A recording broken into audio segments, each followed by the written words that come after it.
it really means a lot. Nothing against you guys, but it means a lot. Anytime your peers step up and give you recognition, because that's who you're competing against. And there's excellent coaches, excellent staffs, excellent organizations, because yes, my name is quote unquote on it this year, but it's not all about me. It's a testament of where this organization is, from the coaching staff to performance medical. I said it all along. We've had a healthy team, and that's a big part of it. And Jazz and his group on the medical performance side had a lot to do with it. But just like the rest of the coaching staff, it wasn't just me. I miss crap all the time, but they cover my behind when I do, and all that other stuff, which makes it a huge team effort. And then lastly, when they mentioned it in the circle over there, they asked me for a speech. The only thing I could do is say thank you to everybody, because yes, again, my name's on it, but players don't compete at the level that they've tried to compete at this year, then we have no shot at it. So again, it's a testament to where the organization is as a whole, and you feel good about that, especially when it comes from your peers. Coach Harrison Barnes update? He's fine. He tweaked his ankle yesterday in practice. He finished practice, as you guys saw. We just kind of held him out today.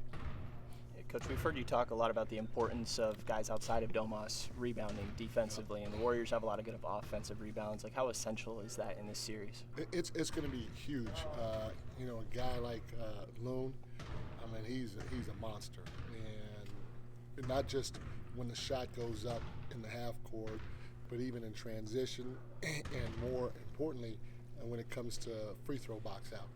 He is very crafty at pushing his way, getting great position, and getting second opportunities when they do miss free throws, which isn't often. And then, the reality of it is, without Wiggins last year offensive rebounding during the playoffs, I can honestly sit here and say I wouldn't have another championship ring. His offensive rebounding last year in the playoffs was just as big as Steph hitting threes. And so boxing him out from the perimeter, boxing Dante DiVincenzo out from the perimeter is going to be big. And then we all know about Draymond. He's just as crafty as they come. So it's going to be big for all of us to put bodies on bodies and not give up second chance opportunities. And then the pace and spacing that they have in the open court, how does that impact you guys and even the glass for you guys on the other end?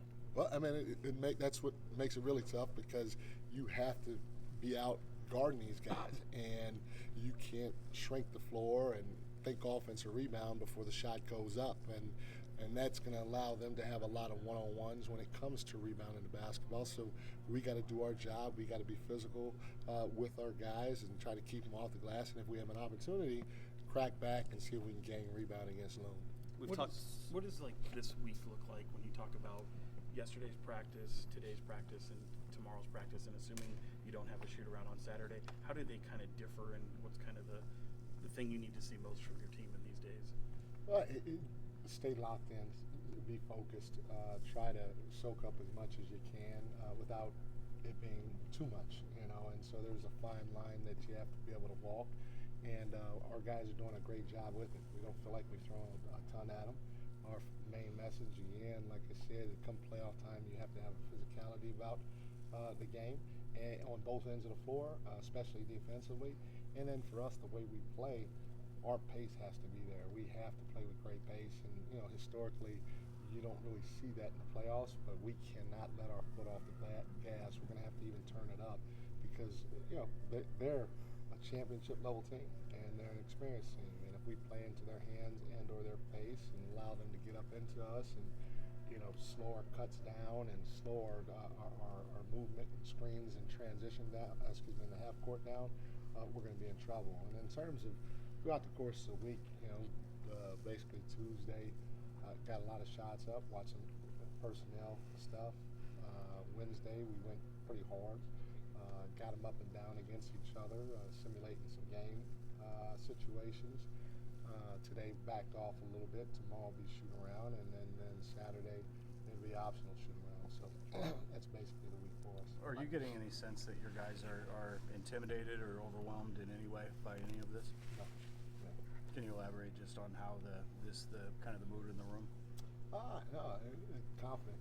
Guys have a belief in their approach, and there's also an appropriate fear. Anything that you do, you got to have an appropriate fear for whatever you're stepping into, especially for the first time. But that doesn't take away from the confidence and the belief that we have in each other because we've had it all year.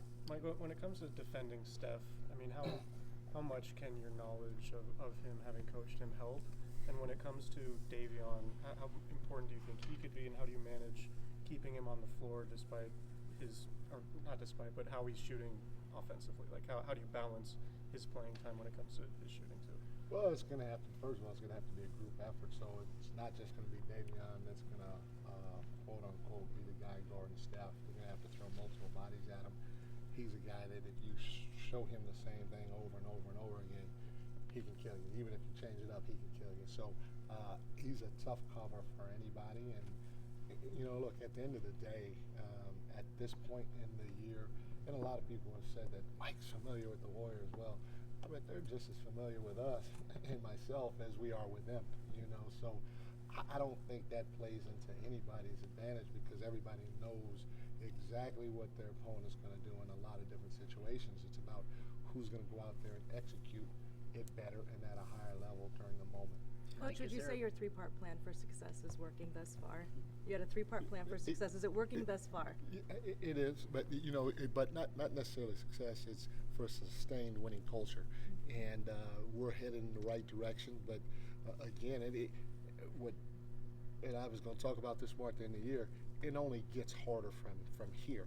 To me, going from here to here, and that part was the easy part.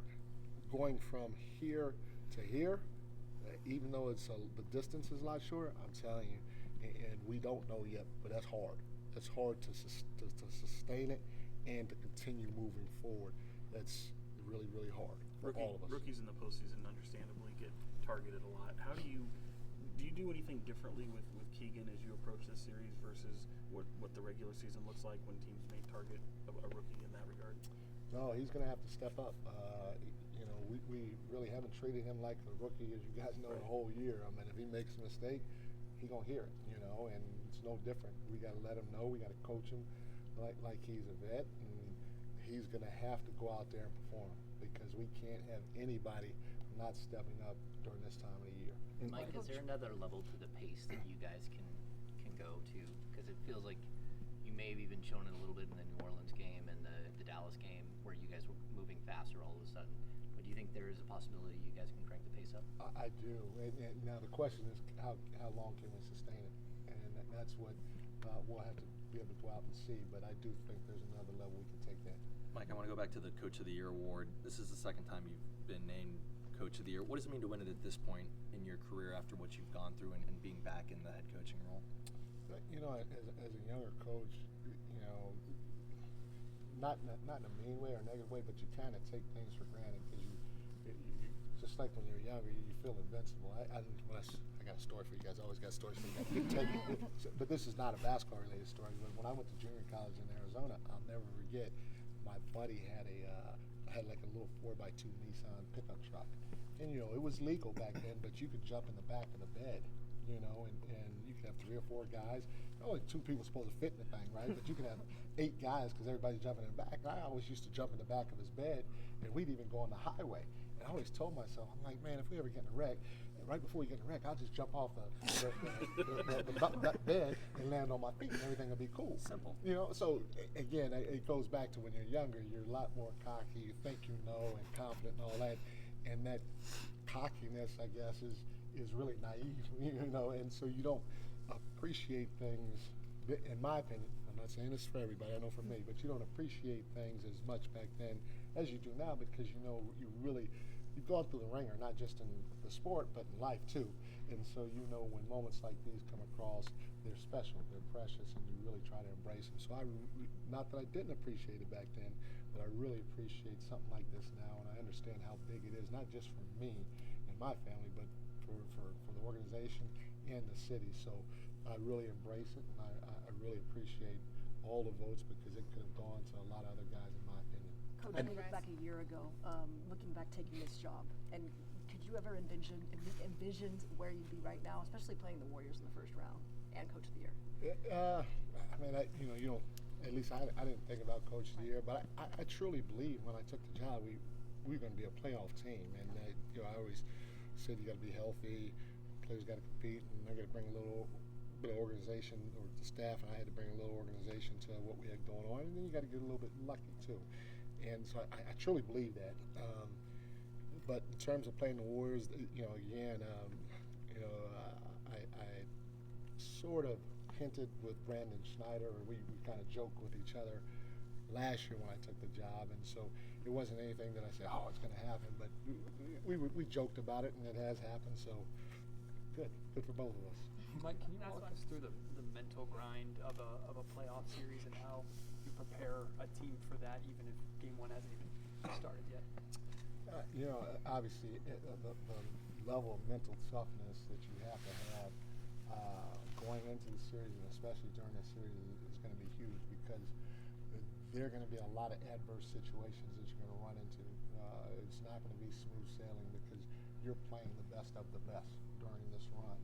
And so to be able to not overreact or get sidetracked because this happened or that happened, or there was a no call here or a turnover there, being able to make sure you stay even keeled and locked in, that in itself is going to be tough on a possession by possession affair. So we've talked, until we're blue in the face about a lot of different situations that can happen. And now it's about going out there and experiencing it, and that, as well as the physicalness of the playoffs, is going to be something that, as a group, I'm really interested to see how we respond. I think it's going to be good, but you never know until you actually go through the fire. So. Thanks, everyone. Thank you. Mike.